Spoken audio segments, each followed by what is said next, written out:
Shaltiar llegó armada con todo su equipo de batalla, su armadura color carmesí y su lanza Spuid, lista para proteger a su señor Ainz.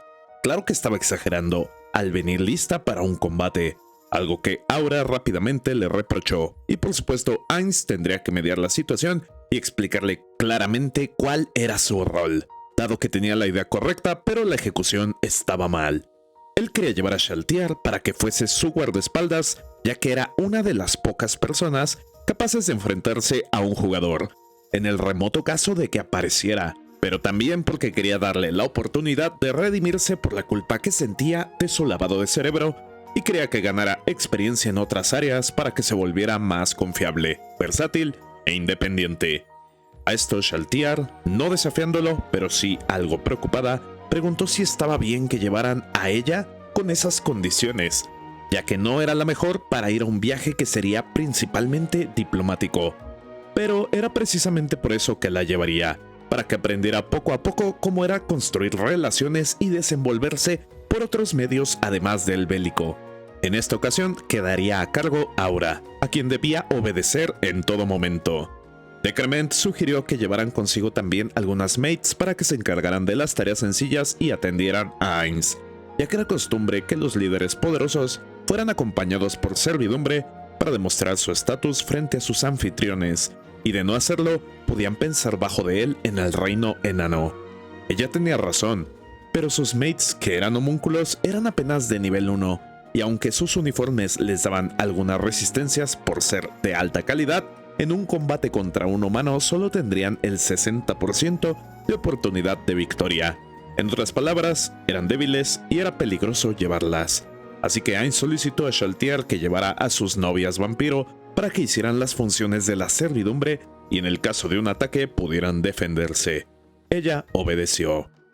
Sin una manera de rebatir las órdenes de su amo, Decrement solo pudo aceptar la decisión en silencio.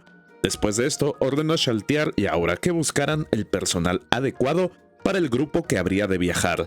La propuesta era llevar 30 jinetes, donde se incluirían 5 de los Hanzo que habían sido invocados recientemente. Después habrían de viajar usando un portal a la Villa de los Hombres Lagarto para conseguir a su guía, y entonces partir hacia las montañas en búsqueda del reino de los enanos. Ainz esperaba que ellas le hicieran una contrapropuesta, pero eso no sucedió, así que les preguntó directamente. Ellas quisieron apuntar a sus propias unidades en la tarea, pero ya que Aura era la superior en esta misión, Shaltiar cedería. Sin embargo, Aura propuso el trabajo en conjunto de los 25 no muertos de Shaltiar montando a 25 de sus bestias mágicas, algo satisfactorio para Ainz. Sumado a los Hanzo serían 30 unidades, lo mismo que un grupo de asalto de Yggdrasil, y después de darle sus órdenes, se retiró.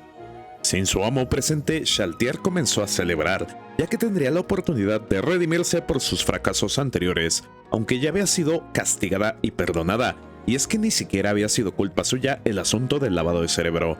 Ahora tenía que ponerla en sintonía para realizar la misión adecuadamente, debido a que ella era fuerte.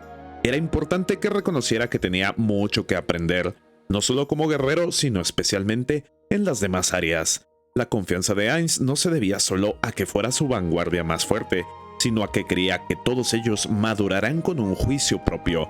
Lo que tenía que hacer era observar a Ainz y aprender. Shaltiar no sabía por dónde empezar, pero Aura le dijo que exactamente ese era el punto de partida en el aprendizaje, y habría de poner atención a las acciones de Ainz. Anteriormente, Demiurg prescindió de ella en la ciudad, seguramente porque la consideró inútil. Siendo que él era el más sabio de Nazarick, con excepción del mismo Ainz, lo más probable es que tuviera razón y Shaltiar fuera inútil. Pero si Ainz no lo veía de esa manera, y Ainz era sin dudas el más sabio de todos, entonces por esa misma sabiduría, sabía que tenía un potencial que el mismo Demiurg no podía ver. Pero al mismo tiempo significaba que todos los demás pensaban igual que Demiurg.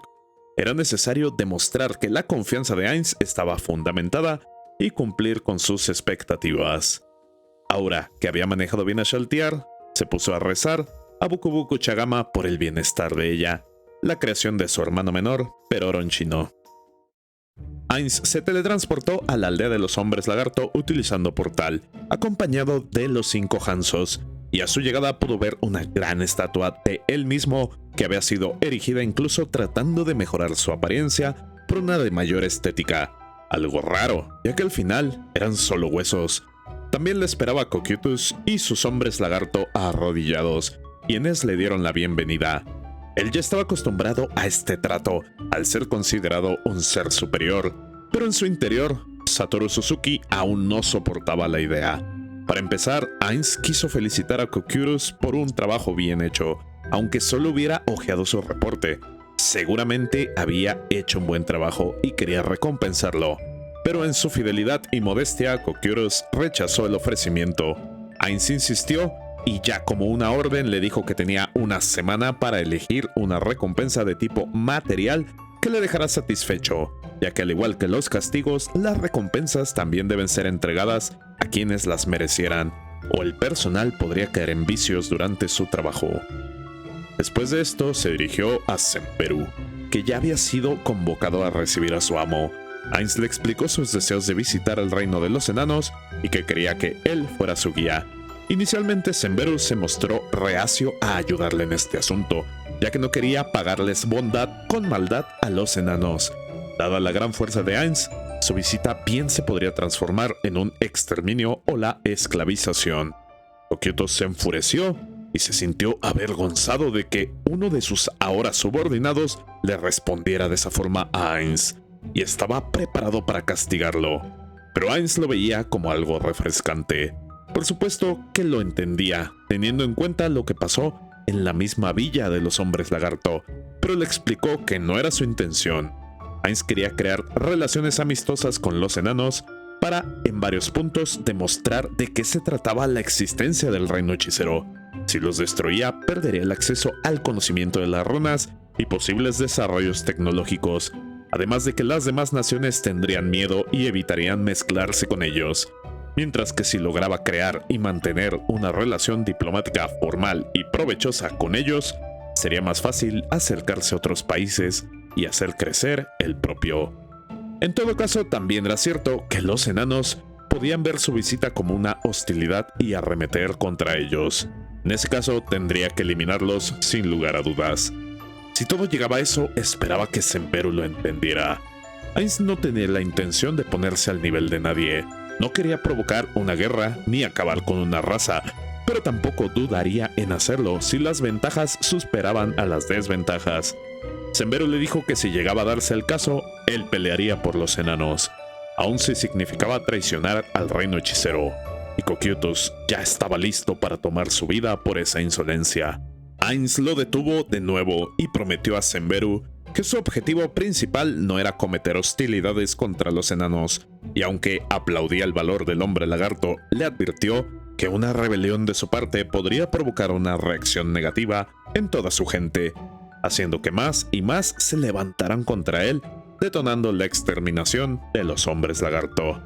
Senperu estaba ahora lleno de miedo, pero firme en su decisión.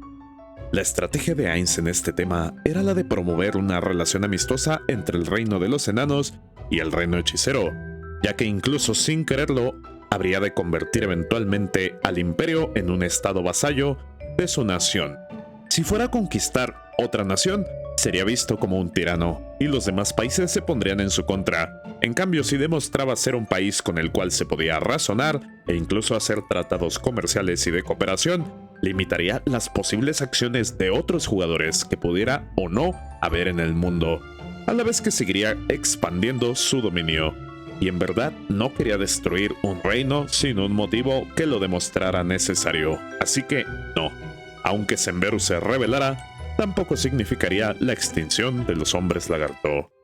En las peleas entre seres o entidades del mismo nivel, tener el terreno elevado en cuanto a la moral era muy importante, ya que aunque se enemistara con algún otro jugador o ser que pudiera ser realmente una amenaza, siempre y cuando este enemigo no pudiera amasar suficiente fuerza en conjunto con otros seres de poder similar, no podrían vencerlo, o no tan fácilmente.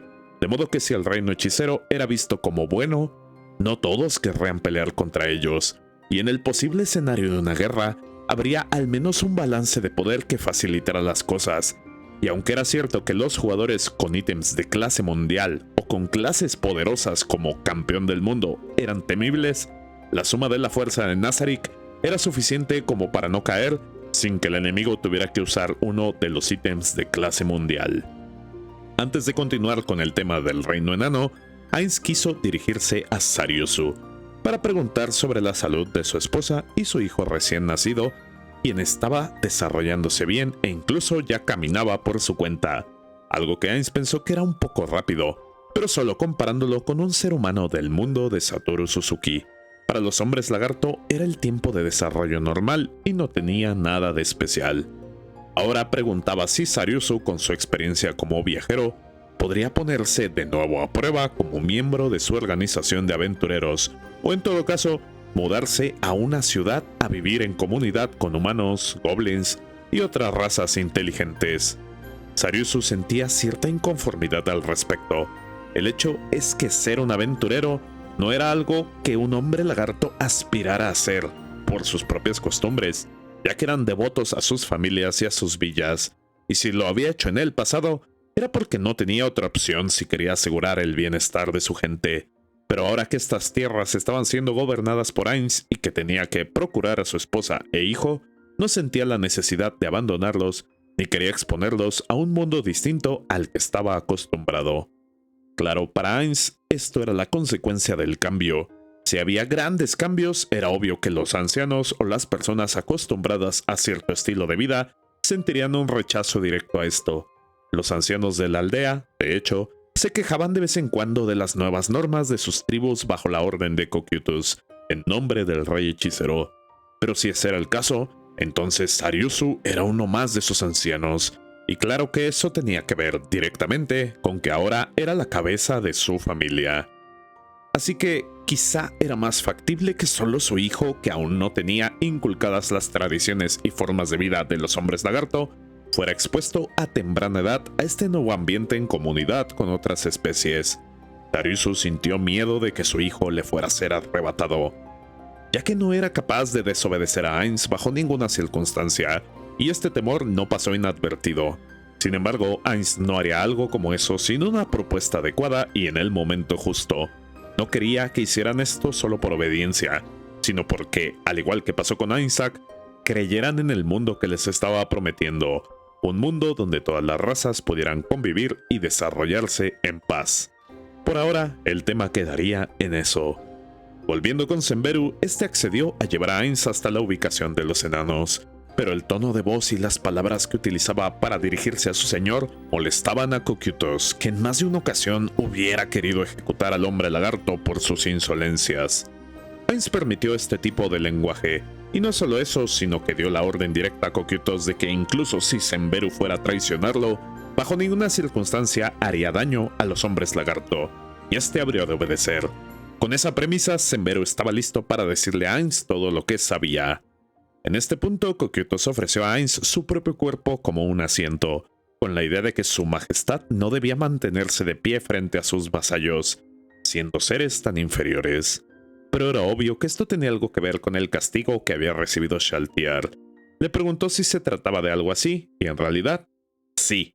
Aunque ahora Cocytus no merecía un castigo como Shaltiar, él lo justificó diciendo que sus subordinados habían sido irrespetuosos con él, de modo que sí necesitaba un castigo y con suma vergüenza y a regañadientes, Ainz aceptó sentarse sobre él, para arrepentirse rápidamente ya que Cocytus estaba frío como el hielo y además parecía temblar de emoción, y esta era visible por el vapor que emanaba de su cuerpo como hielo seco. Su atrevimiento lo llevó a preguntar a Ainz si era más cómodo que Shaltiar, pero no había forma de responder esto sin parecer un pervertido. Incluso el motivo de su solicitud era también el de practicar para cuando tuviera que llevar a su señor en sus espaldas. Y Ainz no sabía si esto tenía algo que ver con su raza o con su configuración, maldiciendo a Takemi Kazuchi, el creador de Cocytus, por haberlo hecho de esa forma. Pero no había mucho que decir. Aunque era realmente incómodo, se limitó a mencionar que Shaltiar era un poco mejor, y una evidente tristeza hizo callar a Cocytus. La información de Senberu indicaba que después de haber salido a explorar por las montañas para encontrar a los enanos durante un mes entero, no pudo dar con una pista sobre ellos. hasta que finalmente un enano que estaba en una expedición apareció en la superficie y después de ganar su confianza, fue llevado a la ciudad. La apariencia del hombre lagarto no le ayudaría a ganarse un lugar en la ciudad, pero al exponer su corazón con los enanos, ellos le dieron la bienvenida y pasado un tiempo, después de aprender las artes de la guerra de los enanos y haber recuperado la confianza en sí mismo, decidió regresar a su aldea. La verdadera pregunta era si Senberu sería capaz o no de llevar a Ainz hasta la ciudad de los enanos. Y la condición para esto era que la superficie no hubiera cambiado mucho en los últimos años, ya que al ser una ciudad subterránea, difícilmente los túneles podrían tener modificación alguna. El solo hecho de llegar a la entrada les garantizaría el pasaje a la ciudad. El viaje duraría alrededor de una semana. Pero esto en términos de los hombres lagarto, que en realidad no se trasladaban mucho a pie, por lo que se les podía considerar lentos. La verdad, eran aproximadamente solo 100 kilómetros. A Ainz le emocionaban las condiciones de su próxima aventura, ya que como miembro del gremio, estas ligeras pistas y limitaciones eran lo que volverían interesante esta aventura. El salir sin nada garantizado, solo con su instinto y un destino por descubrir. Senberu estaba preocupado de que la información que le dio a Ainz fuese útil, pero este creía que era suficiente y de alguna manera podía confiar en su guía. Sería tal como en sus tiempos de Yggdrasil, así que ordenó oficialmente a Senberu como su guía mientras esperaba la llegada de Shaltir y Aura con sus subordinados para partir, ordenando a Cocytus que hiciera sus propias preparaciones. Este obedeció, y Ainz, que por fin se levantaba de encima suyo, podía escuchar el lamento del guardián, pero no le prestó atención. Shaltir y Aura se reunieron a la orilla del lago cerca de la villa de los hombres lagarto con su selección de subordinados, 25 no muertos a alrededor del nivel 80, 30 bestias mágicas, 6 novias vampiro que serían el personal de servicio, los 5 Hansos invocados y 5 bestias parecidas a mamuts que también fueron invocadas utilizando la moneda del juego, las cuales eran apenas de nivel 40, pero por sus características eran excelentes para el transporte de suministros y los viajes largos, pudiendo resistir temperaturas bajo cero e incluso caminar cerca de lagos de lava sin problema alguno, además de poder recorrer largas distancias sin comer o dormir. Ainz aprovechó para darle a Senberu 3 anillos mágicos, uno que eliminaba la necesidad de comer, dormir o beber, otro que le daba resistencia al frío y uno más que le otorgaba la habilidad vuelo, en caso de que cayera de un precipicio. Este le agradeció y fue a terminar sus preparativos mientras Ainz notaba la presencia del hijo de Sariusu y su esposa, quien rápidamente se movió para proteger al niño, pensando que Ainz podría estar pensando en llevárselo. Pero este solo pensaba en qué pasaría si fuera a reunir infantes de distintas razas para que convivieran desde una edad temprana antes de desarrollar complejos debido a sus propias razas y costumbres. Y si realmente esto era posible, Cocytus dijo que lo era, si así lo deseaba, ya que nadie se opondría a sus deseos, aunque no se trataba de obediencia, sino de cambiar la manera de pensar y de desarrollarse de las especies que estarían bajo su reinado. Ahora las preparaciones estaban listas y podían comenzar la expedición, con Cocytus deseándoles buena fortuna y recordándole a su amo que en caso de una batalla podrían desplegar a sus fuerzas de inmediato. Ainz respondió que lo tendría en mente, ya que era un caso posible, pero la misión principal, en la eventualidad de una batalla con un enemigo fuerte, sería de recolectar información para después retirarse y reagruparse en una fuerza suficiente para batir al enemigo. De igual manera, si se daba dicho conflicto, estaría esperando el buen desempeño de Cocytus en combate, y con estas palabras se retiraron. Si el video te gustó, regálame tu like y tu suscripción al canal. Activa la campanita para saber cuando publico nuevo contenido o regálame un comentario para el algoritmo. Si deseas apoyar aún más, únete al canal en el rango de Señor Demonio. También te invito a nuestra comunidad en Discord Federación Jura Tempest y a mantenernos en contacto a través de mis redes sociales. Todos los links están en la descripción. Muchas gracias y hasta la próxima.